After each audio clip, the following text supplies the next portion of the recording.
What happened to the Lacet Project? Where has the Lacet Project been? Are you still doing the Lacet Project? Are you interested in giving back still? What have you been doing, Ashanti? What does your life consist of? Tell us something.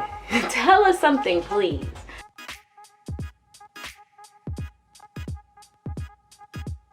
Alright, so this conversation is gonna be real and very honest, and I'm just gonna, in 2021, I'm bringing transparency. That's it. 2021, full transparency on just everything, about everything, okay? I want to start by saying thank you to all of those who have always supported me, who still continue to support me and believe in me and in this dream of one day changing education. Thank you so much, because without you guys, I wouldn't know how to keep going, honestly. Like, for all of you who ask about the Lacet Project and, you know, care about where it's gonna go for the future, like, I really do appreciate you. So yeah, the other day I sat back and I just thought, like, Ashanti, why have you really, honestly, not started back up the Lacet Project in a while? Like, just be true to yourself and be honest with yourself right now. What is it? Because I don't think I'm lazy.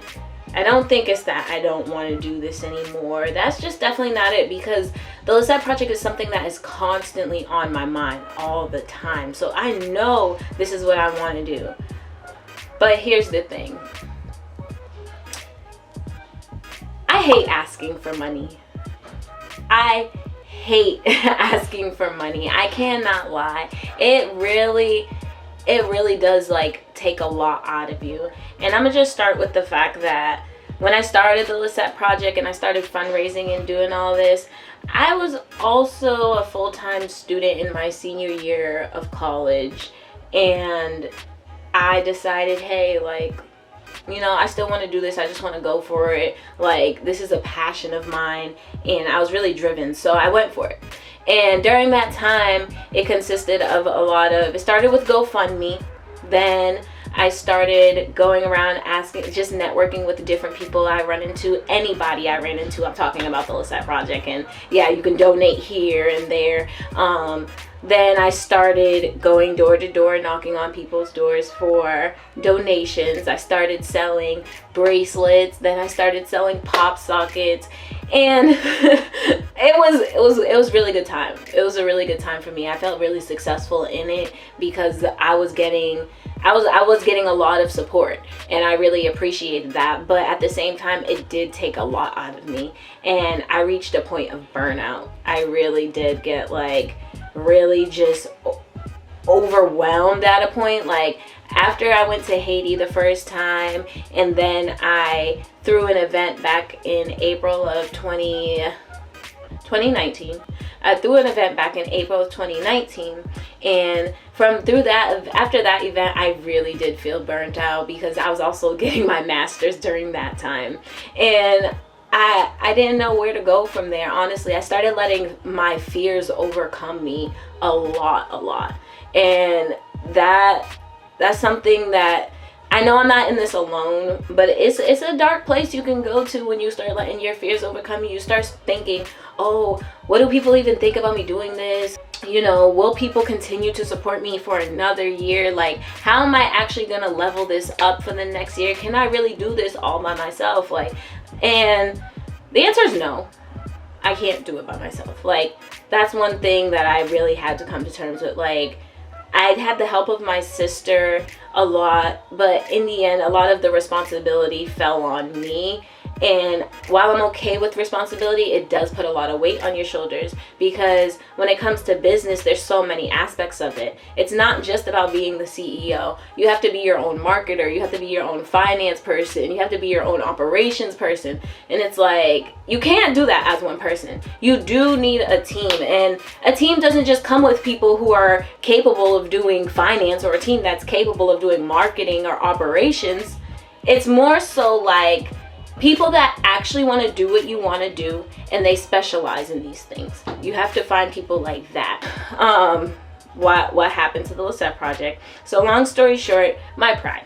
my pride got the best of me, and I started feeling like I don't want to ask people for money. I'm afraid that they don't want to give to me. I'm afraid they don't believe in me. I'm afraid they think I'm using their money for other things. I just don't want people to think that of me, and I just became so consumed of what people would think about me when I already know who I am. I already know I'm this person and this is what I really want to do, and I'm going to do it. I've always told myself that, like, when you know who you are, you're gonna be that person, and you're gonna be better than you even imagined. So my new priority for 2021 is letting go of that fear. I'm dropping that fear of thinking that I won't have the support I need to be successful with this project. And I'm a religious person. I know God is on my side because he was in the prior year, and that's how I made it happen the prior years. It's just me really getting back into loving who I am, loving what I do, and just loving the natural reward of helping others, because that is like really who I am. I love helping other people. Let me get into other things. I want to talk about being an entrepreneur, running a nonprofit, doing it by yourself. It's not easy. It's not, as you could assume, obviously. So being an entrepreneur, I feel like this is something that is highly promoted amongst society. No matter what, people are just like, start a business, start a business, start a business, start a business. Like, calm down. What if a person doesn't want to start a business? What if they don't want to be a CEO? What if they have great ideas, but they just don't want to be the foundation of a business? You can't put that kind of pressure on everybody. You can help people, but you don't have to pressure them into thinking that if they are not running a business, then they have nothing at all. I think that also was bothering me during this time. The pressure I was putting on myself was holding me back, but also the pressures of society started to hold me back. I feel like just social media and stuff like that, it's anxiety ridden. That's why I had to take a break. But make sure you guys take a break too. Okay, but again, working by myself, working for a nonprofit is like, I'm not doing this for the money. I don't expect to make a lot of money from the Lacet Project. I just love giving back. Like, I genuinely do love helping others and just being there for others and supporting them in ways that I can, because this world's already full of trashy people, and I don't want to be one of them. I'm gonna do better, because there's not a lot of people out here doing enough for those who need help.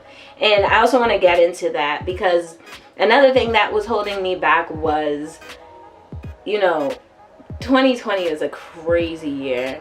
And yes, we had coronavirus. Coronavirus was the craziest thing that we've ever experienced in our freaking lives. As Black people, we've always known racism was here and it existed, and we face it every day.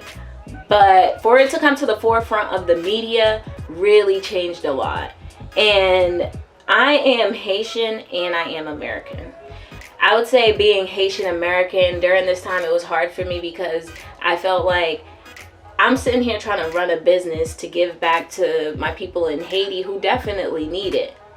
But then again, like, what am I doing for my people here, right here at home where I'm at all the time? I was born and raised in America. My mom is African American, my dad is Haitian. So I just felt like twisted between the two, feeling like I needed to do more for the Black community here. I just felt like I wasn't doing enough here, and I got really down on myself, like, how do I even jump back into this without even realizing that I just need to be myself. I don't have to choose one. I don't have to feel like I need to give back to everybody. That's my problem too. You can't help everybody, but if you can help somebody, that is something. And that's my goal again for this year, is I'm gonna do something every month. I promise you guys, I'm going to do one thing every month to give back. And it doesn't have to be to 1,000 people or 500 people. It don't even have to be 100 people. That's where I was putting the pressure on myself. My goal is to just give back in general, period. No matter what it be, whether it be old clothes in my closet I gave away this month, or going through my backyard, or even ordering some hats on Amazon, ordering some gloves or some socks on Amazon, keeping change in my car, because driving around Boston, you're always running into those who need help. I'm getting back into it for you guys. I'm coming hard this year, guys. I am bringing the Lacet Project back, okay? We are gonna be going big. Every month, again, I'm gonna make sure I do something to give back. Hold me accountable. Comment on my page saying, I didn't see you give back this month. But you will, so you don't have to worry about that. But yeah, some goals for this year. I want to get into talking about business. I have my master's in business administration, and I feel like I have obtained a lot of knowledge that I can share with the people for free, because free is for me. Okay. Yeah, but no, free is for all of us. So I plan to also get into dropping some tips this year on business. What else can we get into? We can get into showing gratitude, or just getting real, you know, getting real about what's happening in society, because I do not think 2021 is going to be any less crazy than 2020. But what I do know is I'm going to bring my best this year. And I really am. I just promise you guys that. The Lacet Project, we are striving to change education. I want to bridge the gap between educational discrepancies amongst countries. You know, work on a curriculum that works for everybody, because at the end of the day, my people in Haiti deserve an education just as my people here in America, and my people living in the hood deserve a great education just like my people living in the suburbs. I'm here to fight for us, and I will. Thank you guys again. This video, it will not be the last. I will be showing this face this year. Let's just go for it, okay? I'm happy with where I am right now. I'm currently working at Dana-Farber. I plan to continue my journey with business, though, over the years. I'm looking into buying a house soon, so hopefully you guys get to tune in on that too. This year, I'm going to be transparent, okay? Yeah, the Lacet Project is showing transparency. What happened to the Lacet Project? We haven't gone anywhere. We just took a break, but we're coming back. That's the other thing. Though education is my main focus, I'm giving back in any way I can. Hopefully I could come up with some really exciting stuff for you guys, and I can gain a bigger audience at some point. I know that mainly my friends and family are probably watching this right now, but you guys are the main people I'm talking to. I wanted to be honest with you guys the most, because you guys are the ones that inspire me every day. You guys push me to be the best person I can, and you made me into the person I am. You guys respect me, and I love all of you. So with that being said, you'll be seeing more of me. So see you soon.